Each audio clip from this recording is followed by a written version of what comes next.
बिस्मिल्लाहिर्रहमानिर्रहीम। एक बार की बात है कि एक पीर अपने तमाम मुरीदीन के साथ नदी के किनारे नहाने के लिए गए। सुबह सुबह का वक्त था। पीर साहब नदी के किनारे जाकर बैठ गए।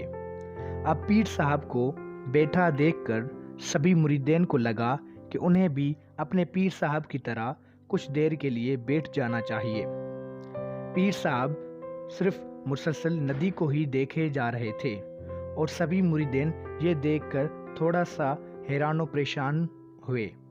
सुबह से शाम हो गई पर पीर साहब नदी में उतरे ही नहीं, बस नदी को ही देखे जा रहे थे।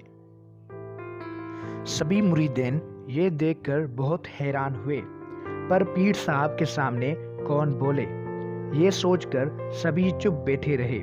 लेकिन एक मुरीद सब्र का दामन छोड़ते हुए बहुत ही प्यार से अपने पीर साहब से पूछने लगे, पीर साहब, हम नदी में कब उतरेंगे? आप किसका इंतज़ार कर रहे हैं? तब पीर साहब ने उसकी तरफ देखा और कहा, जब इस नदी का बहाव बंद हो जाएगा तब हम इस नदी में उतरेंगे।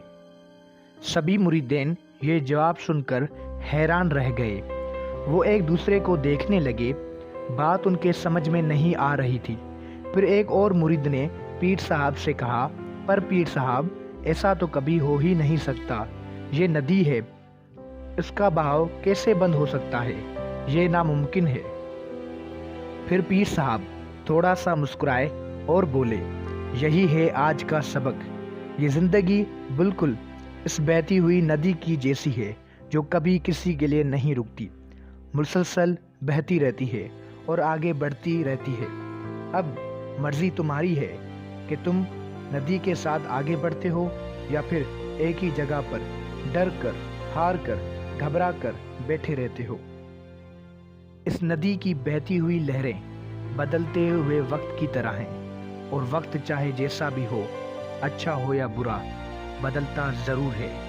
अगर कभी तुम्हारा वक्त बुरा हो तो हौसला रखना और चाहे कुछ भी हो जाए, कभी भी किसी भी हालत में हिम्मत मत हारना। ज़िंदगी की इस नदी में आगे बढ़ते रहना, क्योंकि वक्त बदलने में देर नहीं लगती।